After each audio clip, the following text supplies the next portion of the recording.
जी, process account की query थी, इसको सॉल्व करते हैं। सवाल में कुछ यूँ लिखा हुआ है कि 200 किलोग्राम्स मटेरियल 4 रुपये के हिसाब से, लेबर के 100 घंटे 15 रुपये पर आवर के हिसाब से, ओवरहेड्स के 1000 रुपये, और इसमें 150 किलोग्राम्स फिनिश गुड्स बनकर आया। नॉर्मल लॉस जो है वो इनपुट का 10% है। और फिर एक बड़ी इंपॉर्टेंट बात है, losses are identified when the process is 50% complete. जब कोई चीज़ 50% बन जाती है तो मुझे पता चल जाता है कि वो लॉस है या नहीं, वो ख़राब है या नहीं। अच्छा, फिर लिखा हुआ है no opening WIP, closing WIP, कोई ओपनिंग क्लोजिंग WIP नहीं है, और आपको cost per unit find out करनी है। अब सबसे पहले तो मैं यूनिट्स का एक आप लोगों के सामने जो है वो प्रोसेस का अकाउंट बनाता हूँ। ओपनिंग WIP नहीं है, करेक्ट। जो इनपुट है सवाल में सीधा सीधा लिखा हुआ है 200 किलो है, ये मेंशन किया हुआ। अच्छा, जो फिनिश गुड्स यानी कि जो आउटपुट है वो भी सवाल में दिया हुआ है, और आउटपुट कितना है 150। अच्छा, जो नॉर्मल लॉस है वो इनपुट का 10% है, तो 200 का 10% 20 बनता है। नॉर्मल लॉस यहाँ पर आएगा, नॉर्मल लॉस आ जाता है 20। अब कोई ओपनिंग क्लोजिंग WIP नहीं है, इसका मतलब ये हो गया कि अब नॉर्मल लॉस होगा कितना 30। तभी तो दोनों साइड्स जाकर 200 पर बैलेंस होंगी, 200 और 200। ठीक है, तो ये पहली बात समझ लो। अच्छा, अब हमने ये काम तो कर लिया। अब हमें ये पता है कि यार नॉर्मल लॉस के साथ उसकी कोई कॉस्ट नहीं लिखी जाती, स्क्रैप वैल्यू लिखी जाती है, वो नहीं है इस सवाल में, स्क्रैप वैल्यू नहीं है। ठीक है ना। मैं इनफैक्ट एक काम करता हूँ ना कि इस अकाउंट को इसी तरह से बना देता हूँ जिस तरह से प्रॉपर अकाउंट होता है। रुपी का कॉलम भी बना दिया मैंने, और इसको थोड़ा सा यूँ कर लेते हैं, इनपुट ये 200 यूनिट्स और साथ में इसका रुपी का कॉलम ना।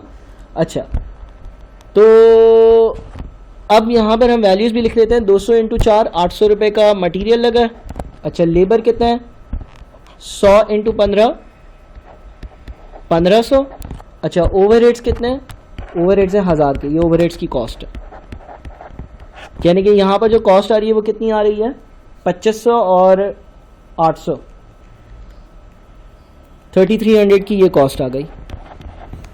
ठीक है, और ये यूनिट्स कितने हैं भाई 200 यहाँ पर आ रहे हैं, 3300 की कॉस्ट आ रही है, ये भी 200 है। और अब बस ये चीज़ जो है ना इसको फिल करना। ठीक है।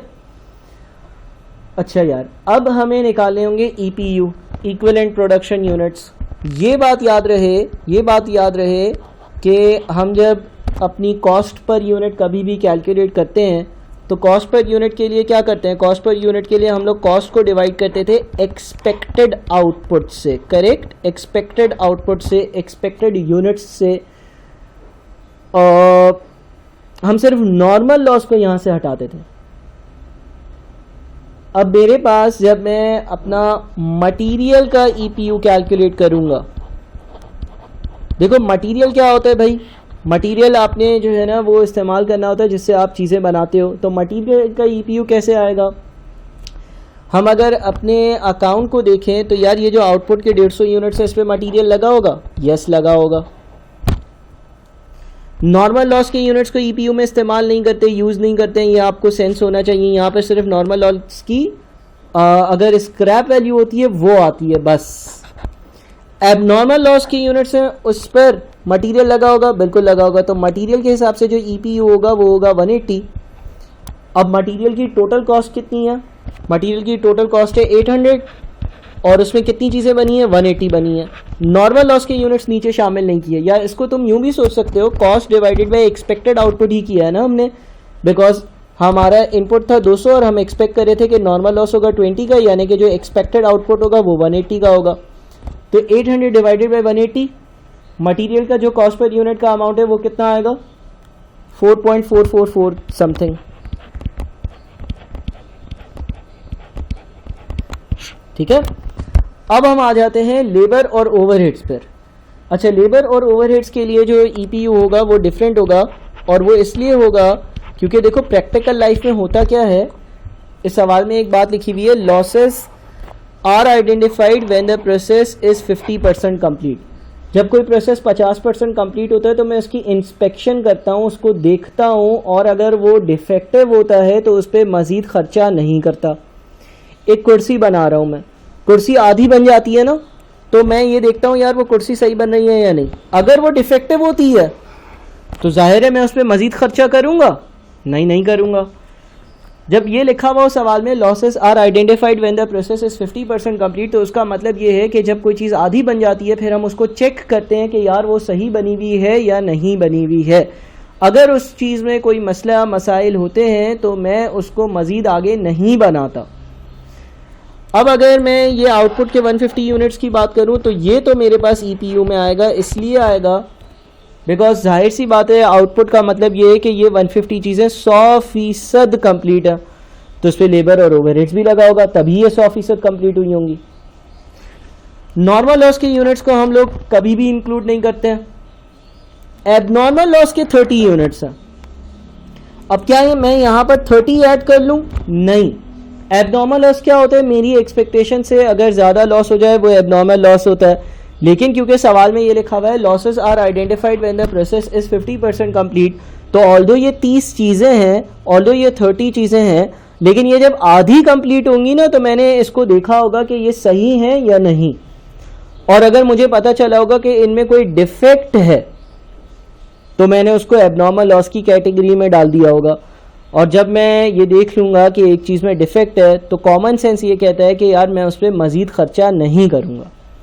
यानी कि ये जो 30 चीज़ें हैं इस पर मैंने टोटल ख़र्चा नहीं किया होगा, बल्कि सिर्फ और सिर्फ 50% तक का ख़र्चा किया होगा, बिकॉज जब चीज़ 50% कंप्लीट थी मैंने उसको देखा और इसमें फॉल्ट निकला तो मज़ीद 50% का ख़र्चा उस पर नहीं करूँगा। तो लेबर एंड ओवरहेड्स के हिसाब से इसका जो EPU आएगा वो 165 आएगा, ठीक है। और अब क्या करेंगे भाई, लेबर की कॉस्ट है 1500, इसको डिवाइड कर दो 165 से, तो लेबर की जो कॉस्ट पर यूनिट है वो कितनी आती है? 1500 डिवाइडेड बाई 165 इज 9.0909, और ओवरहेड्स की कॉस्ट है 1000, इसको भी 165 से डिवाइड कर दो, 1000 डिवाइडेड बाई 165 ये आ जाता है आपका 6.0606, ठीक है ना। अच्छा, अब मुझे तो है ना इस सवाल में कॉस्ट पर यूनिट निकालनी थी, तो कॉस्ट पर यूनिट निकालना तो बड़ा आसान है। एक यूनिट में 4.444 का मटेरियल लगता है, प्लस एक यूनिट में 9.0909 का लेबर लगता है, प्लस एक यूनिट में 6.0606 के ओवरहेड्स लगता है।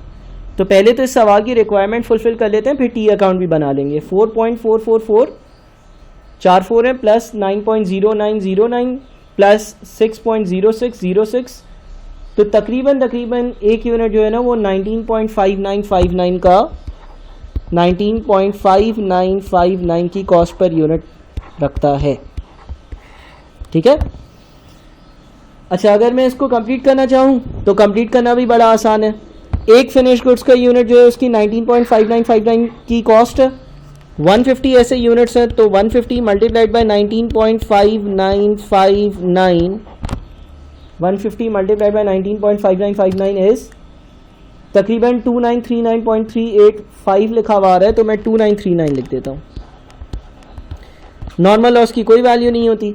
अच्छा, जो एबनॉर्मल लॉस के 30 यूनिट्स हैं उन पर मटेरियल तो लग चुका है, और एक यूनिट में मटेरियल लगता है 4.4444 का, लेकिन जब उनकी इंस्पेक्शन करी गई और मुझे ये पता चला गया कि यार 50% बनाने के बाद वो ख़राब निकले, तो मैंने लेबर को भी 50% के ही पैसे दिए होंगे, और लाइकवाइज जब ये 50% ख़राब थे और मैंने इसको डिटेक्ट कर लिया था तो मैंने इस पर ओवरहेड्स भी 50% ही लगाए होंगे, यानी कि 6.0606। तो ये बन जाएगा हमारा, अगर इसको हम सॉल्व करते हैं पूरा आंसर,